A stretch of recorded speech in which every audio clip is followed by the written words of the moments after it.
Welcome to Melt University's 2020 summer program. This year, our virtual intern program will help you build your brand, inform you on a variety of career paths, and introduce you to top executives in sports and marketing. Here's your host, President and CEO of Melt, one of the largest independent sports and event marketing agencies in the country, Vince Thompson. Good day, Melt U students. We are delighted you're joining in. We're getting our podcast up and rolling, our Lunch and Learns up and rolling, and we are very excited about this amazing summer. And we've got a very, very special guest joining us today. Very dear friend of Melt and mine personally, Michael Schreck, who is the CEO and co-founder of Collegiate Sports Management Group. Michael has always been a leader in the media and communications business, and now is emerging as a leader in the collegiate sports business and the next generation of sports marketers. So we're in for a treat today. As president and CEO of CSMG, drive the business for collegiate and conference and schools. We're going to get into that today. A graduate of SUNY Oneonta with a degree in sports marketing communications, began his professional journey with the amazing New York Mets, one of my favorite teams. Had a hugely successful career with the Westwood One radio network, where he negotiated over $250 million in sports broadcast rights. And so today, students, we're going to talk about so many opportunities that Mike is going to help you enlighten and discover on your campus. As we always say, and we will continue to say, that the college campus is the ultimate professional laboratory. And Michael is going to be very helpful today in helping you truly understand what that means and where those opportunities are. So welcome, Mike. How are you doing today? I'm doing very well, Vince, and always great to be with you and catch up. And I love what you continue to do with the Melt U program. And it seems like every year you get better and better students that participate in the program. And I'm fortunate enough to be with you today. Well, thank you for being on. Thank you for participating, because I think you got a lot of valuable information. And you know, it's fascinating. We've all been faced with these challenges of COVID-19, and it had always been our dream to evolve Melt University into a virtual Melt University environment. And necessity being the mother of invention, we've evolved it, because now we're able to get speakers such as yourself on our program that may or may not have been able to physically come and address our 40 students. And so now we can share it with hundreds and thousands of kids across the country. So from the top, as CEO and co-founder of Collegiate Sports Management Group, a couple of things. Tell our kids what you do and what your company does, but also take a step back and help them understand really what the third tier multimedia rights business means for colleges and universities, and then we'll segue later into how these kids can take advantage of it. But sort of talk about for a minute what exactly third tier and multimedia rights means in the college space. Yeah, sure. So Collegiate Sports Management Group was founded 5.5 years ago by myself and my business partner, Ray Katz. And the vision of the entire organization was that we would create a college sports properties group focused outside the Power Five, in mid-major world of Division I, on down into Division II, Division III, and junior college. And when I say outsourced properties group, is that we take the expertise that we have across licensing, ticketing, media, sponsorship, and any revenue driving vertical that will help the conferences and the institutions. And we basically are resources to them with our expertise in the marketplace. And the reason why we're so focused on that niche market is that you have folks like Learfield and IMG and JMI and others that have had success with the Power Fives. But you really didn't have any companies that were having great success with mid majors on down into 2, 3, and junior college.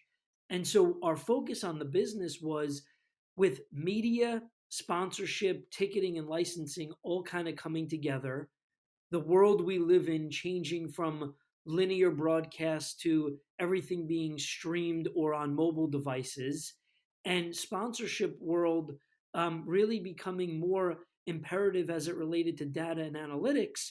We felt that we could add tremendous value to these smaller type colleges, universities, and conferences where they don't have the resources and or the expertise in driving revenue.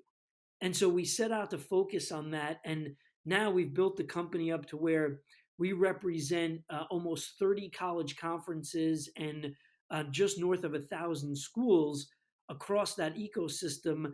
And the ultimate goal is that we're a partner and we're helping them drive revenue across the verticals that I mentioned. Well, that sounds like an amazing business model. So let's break it down a little more. So a typical college athletic department, for the students who may or may not know, has multiple revenue streams coming into that department. They may probably have some form of television rights, which may come from ESPN. They may come from an over-the-top service. They may come from CBS or NBC. Then they have apparel sponsorship, say a Nike or an Adidas. Then they have people who buy the tickets, who actually attend the events, and then they have the ability to market and sell, say, the rights to listen to the games on the radio or stream them on their phone or on their app. And so obviously you've got what we call the Power Fives, which are the Auburns and the Alabamas, the LSU, the Michigans. But you've got hundreds of schools and literally thousands of schools that are also running athletic departments. Maybe on a smaller scale because the school's smaller or something like that, but they still are looking for those same types of revenue streams. And so what Michael does is he goes to these conferences because there's dozens of athletic conferences. Obviously, there's hundreds and thousands of colleges and teams, but so the same business model applies, even though they may not be the scale of say of an Auburn and Alabama. So what the service Michael is providing is hugely important to these colleges and universities. And so Michael will step back a minute, and then we'll segue back into it. But you began your professional journey for the New York Mets, and so coming out of college, you had a degree in sports marketing and communication. So it's clear that you had a passion for sports, obviously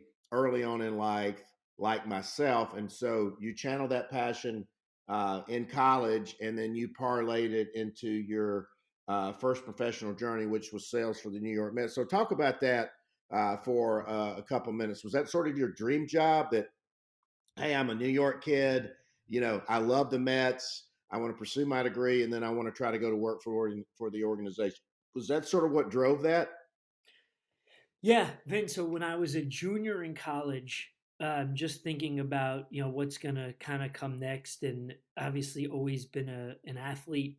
Growing up, dad was a college athlete, sister was a college athlete, so it certainly runs in the family. And I just kept thinking, if you can't be a pro athlete, but I love business and I have a passion for business and I love sports, how do you kind of put two and two together? And I was always told in my whole life that I have a personality for sales. I'm still not sure what that means, but sure. No, I And get that. so and so I just kept thinking, how do I kind of best utilize the skill sets that I have? And so I actually, Vin, I'm reading an article my senior year of college about ticket revenue in Major League Baseball. And at that time, I'm reading the article, and the Mets were ranked like 29th out of Major League Baseball teams in ticket revenue. And I saw postings where they were starting this group that was basically going to come in and you were going to be entry level cold call ticket sellers for a bunch of these Major League Baseball teams. Mm-hmm. And so I actually cold called the front office of the New York Mets, told them I had just read this article and that I would be interested in a position to work in their ticket sales department. And after two or three cold calls, I got somebody to call me back. I pitched them on the phone as to why I could come in for an interview. And I went in on my spring break, my senior year, to interview with the Mets and got hired as a ticket seller for the day I graduated in May, right after undergraduate college. So you knew you had that passion. And so the point we're continuing to try to make to our kids, and we're going to make it all summer, is that pursue your passion, whatever it is, relentlessly. And so if you love what you're doing, you'll never work a day in your life. If you love what you're doing, the money will follow. Do what you love, the money will follow. And so we're going to continue to talk to these kids a lot about that this summer. And so you had this tremendous success with the New York Mets, and then you took a gig with a company called Westwood One. And you guys may not remember this because it was more it was very dominant in the terrestrial radio. Everybody's on the streaming and satellite services now. But if you would be listening to the March Madness on terrestrial radio, they would say, this broadcast brought to you by Westwood One, which was a radio syndication company that allowed you to listen to those games, whether you were at a station in Birmingham or Atlanta or New York City or whatever. So, Michael, you go from your journey with the New York Mets, then you go into Westwood One. So, talk a little bit about talk about really what that means. And so, if Westwood One would go acquire the certain broadcast rights to, say, the Super Bowl or March Madness on the radio, your job was to not only negotiate those deals, but then sell the sponsorships and advertising across those deals, correct?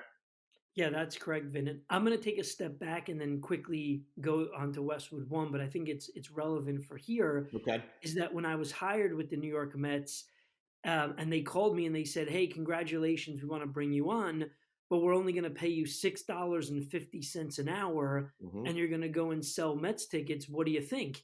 And Vin, I don't even remember hearing that they were going to even pay me at all.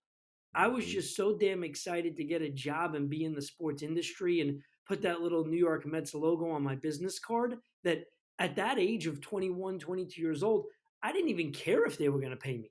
Right.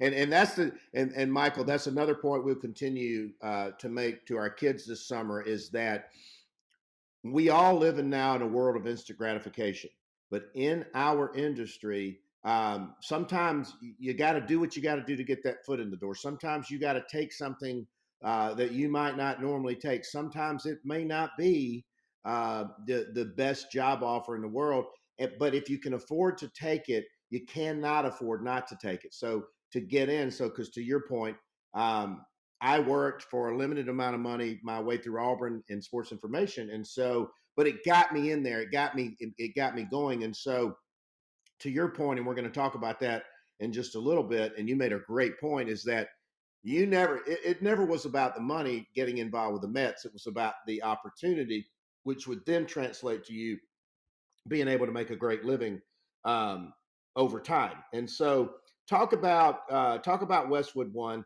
Talk about, I mean, to say you've negotiated $250 million, that's a big number. But break that down for our listeners and help them understand when you say that, what that means. Yeah, sure. So I leave the Mets after 4.5 years, did a few years in ticket sales, then elevated to corporate sponsorships, and then ultimately left for a great opportunity at Westwood One, where I came in as the director of sports. And so what that meant was that I was going to be on the front lines of negotiating broadcast rights agreements on the radio with the National Football League, the NHL, the Olympics, the Masters, and great properties like that, because Westwood One is the largest sports portfolio in the country for audio. And then the other piece to the job was that I got to oversee selling it, which was the sponsorship arm. And so I spent 9 years at Westwood One. I was elevated 4 times in 9 years, from director to VP to SVP to EVP, where ultimately I was in charge of $150 million P&L, and I was negotiating all the rights agreements, with a team. And when I say rights agreements, we're talking about Olympic agreements with the International Olympic Committee, National Football League agreements where it's $1 billion a year on television, but it's still 25, 30, $40 million a year on the radio. And then focused on how am I going to grow that and sell that to either strategic partners like a Sirius XM radio or a TuneIn mobile app to recoup and offset some of the rights fee. And then how are we going to go and sell that to national brands like a Coca-Cola or some of these other great brands. Mm-hmm, And mm-hmm. so it was a great 9-year run. But the thing that excited me most and got me going every day was that I had some great CEOs and bosses along the way that really let me be entrepreneurial and run essentially a sports vertical and control my own P&L. Mm-hmm. And so we grew that division, Vin, in my 9 years. We grew almost $40 million. And Wow. then I said it was time to move on. Mm-hmm. Mm-hmm. So that led to the formation of the Collegiate Sports Management Group. So let's talk about let's use a relevant example for a student listening in today. Let's pick one of your universities that you work with, and let's superimpose that kid into one of those universities. Break down for this kid, for our students, because I can, like I said, I can personalize my experience from sports information at Auburn. But break down so we say to our kids, the campus is the ultimate professional lab. So if a kid comes to you and says, "Hey, Michael, tell me all the opportunities on campus that I can gain relevant experience at an athletic department or athletic programs, no matter the size of the campus." From your point of view as a media and marketing professional, break down those opportunities, what those would be for the kids. Yeah, sure. So there's a lot of different areas that the students can go in these days. And when I say go in, I mean get internships, just lend a hand if they want to get some hands-on experience. But Vin, it ranges from any type of revenue opportunity, like I said before, whether that be the ticket office, and learning the ins and outs of ticketing, whether that be the promotion department and learning how to integrate sponsors and promotion, to production and broadcast journalism, being on air talent, um, helping with legal if they have a legal background or they're interested in law. Obviously, everybody's always writing contracts, no matter what industry you're in. There's so many different areas and paths that these kids can focus on now. Esports has become a big one. There's fan engagement platforms out there where you're running contests and doing different social media metric posting. There's a lot of different areas for these students to explore. And one of the big ones is data and analytics right now, Yeah. right? Everything's driven by data. Yep. So as these students figure out what they want to do and what they're passionate about, there's 10, 15 different areas of the sports marketing business that's on campus that they could dabble in. So they could work in the ticket department, they could work in the sponsor department, they could work in analyzing the who's buying those season tickets. They could help sell sponsorships. They could help put the games on. They could help put on the radio broadcast. So what you're saying truly reinforces what we've all said, is that, hey, if you want to be in the sports and event business, there's no greater place in the world to try to break into that than the athletic department of your school. So Michael, put yourself back as a student. Who and how did these kids, reach out to? I know mine was just sort of a series of fortunate circumstances, but do these kids go to the athletic department and ask to speak to the athletic director and offer to volunteer? What would be your one solid piece of advice against that? Yeah, I think that you should absolutely figure out quickly when you're on campus what your network looks like and who some of the people that you know, trust, and respect are, and go and get some sound advice for them. And that could range from a coach of an individual sport Mm-hmm. to somebody that's sitting in the athletic department chair, whether that be the AD, a deputy AD, an SWA, somebody that handles scheduling, anybody that you can come in contact with and you can network with and you can understand what they do, and if it meets your passion points and what excites you, those conversations are endless. Vin, I Mm-hmm. teach at the graduate level global sports media and sports innovation, and I just graduated 17 kids last semester had me at their final semester, and they were all panicked and saying, professor, what am I going to do? We're in a pandemic. There's 400 sports business programs out there in the country. How do we differentiate ourselves to get these jobs? And I go back to some of the things I'm telling you here is that what are you going to do to differentiate yourself? What are you going to do to volunteer? What experience have you had in life that can elevate over some of your peers? These are all things that these students have to start thinking about now. Mm-hmm. Yeah, and one theme that we're going to develop over the summer is you've got to treat yourself as your own personal brand. And when you get to college, or even before you get to college, you've got to begin positioning yourself as a brand, not as a college student, because to your point, you've got to stand out. So, one thing I want to talk about today is the value um, of your presence on LinkedIn. Michael, talk to the kids about how important it is to have a presence on LinkedIn, and two or three points um, of how to build that presence on LinkedIn. If they're reaching out to you, which we're going to encourage them to do, um, what are some of the things that would attract you to a student on LinkedIn or vice versa? Tell them the value and some pointers about that. Yeah, so all of social media is extremely valuable if it's done the right way. And what I mean by that, Vin, is that no future employer is going to care about you being out partying on campus or you doing things that are not relevant to the business. And so there has to be that separation as to what does the business social media aspect look versus your own personal media. And so if Mhm. you take LinkedIn, for example, that's a good business tool that helps students and even individuals and professionals, network really well. But it has to be done in a sincere way that you're not just reaching out and expecting something back. You've read an article about their business or you've seen a post about their company and you like what they're doing and you have interest in it. And as long as you're not making the post or the message all about you, you're going to get responses or you're going to get redirected to certain people. And Mhm. Vin, I will tell you, having spoken now to your Melt U students for the last 2 years, fortunately, I was able to do it live when you had me in Atlanta. But several of them have reached out to me on LinkedIn, and it's all about the approach. What are you looking to get out of your reach out?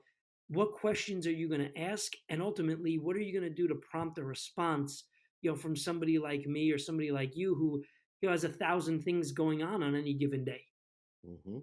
Well, you make a great point, and we tell the kids this a lot: is that value and values. And so, if a person reaches out to you, a person reaches out to me, and I respect them enough, I'm honored that somebody would want to reach out. I'm going to grant them the courtesy to listen back to them. Because I tell these kids, if somebody doesn't respond to you after you've made that effort and after you've granted that that courtesy and respect, if they don't respond to you, they probably don't share your values, and it's probably not somewhere you would want to work anyway. And so it's very encouraging to learn that you have that open door for any and all comers. And so as we wrap up, this version of Virtual Melt U with Michael Schreck. Michael, what is one piece of advice that you would give these kids seeking jobs, trying to get in our industry, especially in a post-COVID world? Vin, I go back to what I've said several times already, is that find something that you're passionate about, find something that helps you differentiate from your peers, and find companies or organizations that have similar values and beliefs to what you have, and go after it Mm-hmm. and figure out how to get your teeth cut in this industry. Mm-hmm. And And Michael, we people ask what you and I do for a living. I tell them that we're in the rejection business. That no is doesn't mean no. It's just the first two letters of not yet. Talk about that being relentless in our industry, as you were talking about. so Vin, if you're as bad looking as I am, and you're certainly not, I've been in the rejection business since I'm 12 years old trying to ask people out on dates. So it just that's what we have to do. And that's when I said to you early on, as somebody told me I have a knack for sales, is that you don't ever give up. And sometimes you're down on the mat, and sometimes you got to figure out ways to get off the mat and figure out what the next opportunity is going to be. And if you are afraid of rejection and you're afraid of public speaking, then sales is not for you. Right, And that's right, okay, and that's okay, right. because people will find other opportunities and other career paths. But do what you like to do, and do what you're passionate about, and don't be afraid to make mistakes and take challenges. Yeah, that what we're going to tell the kids this summer is that a couple things is it's not a question of if you're going to get thrown off the saddle. It's just a question of when. It's how you get up and back on the saddle. And the other piece of it, wisdom that I wish I had learned at a much earlier age, is never take rejection personal. We tend to personalize it because we're like, well, why didn't I get that job? Why didn't I get that gig? Why didn't I win that piece of business? Why didn't I get that client?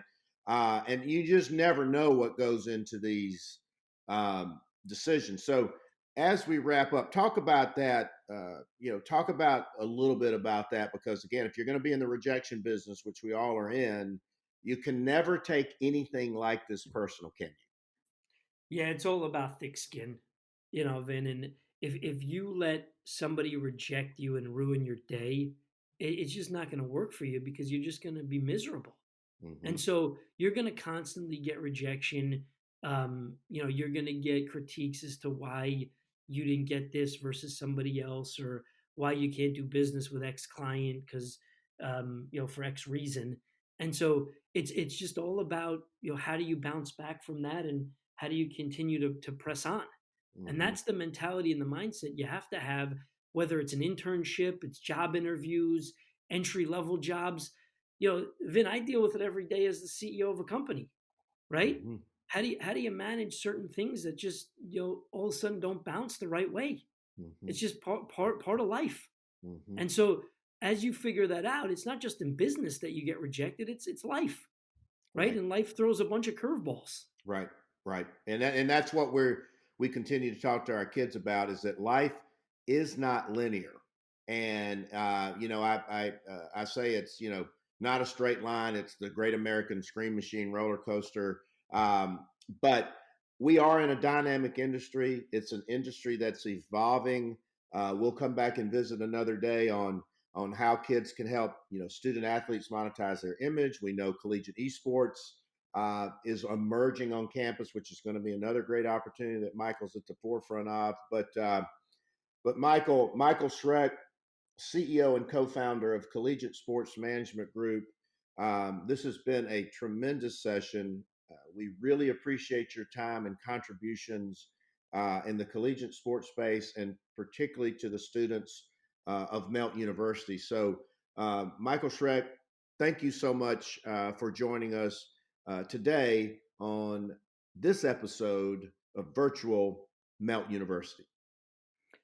Vin, thank you. And if I can just close by saying one thing, is that Mm-hmm. I greatly appreciate our friendship, and the respect we have for each other, and what you're doing running the Melt business day to day with the global brands that you represent is second to none. And what you've built with Melt U is fantastic, phenomenal. And any way that I can help you, your staff, or any of the Melt U students, you never hesitate to reach out. Well, thank you, Michael. And it's people like you that make this industry great and tremendous. And I am sure that you will be hearing through LinkedIn a lot from our students of Melt U, particularly with you being in New York. A lot of kids aspire to go to New York and start their careers. I'm sure that you're going to hear from a lot of our kids, and we just certainly appreciate your time, advice, and wisdom today on Virtual Melt University. Thank you. Thank you, Michael. And it's it for today's Melt University with Michael Schreck, CEO and co-founder of Collegiate Sports Management Group. Thanks, Vince. Hope you enjoyed today's virtual class. We'll be back soon with another edition of Melt University 2020.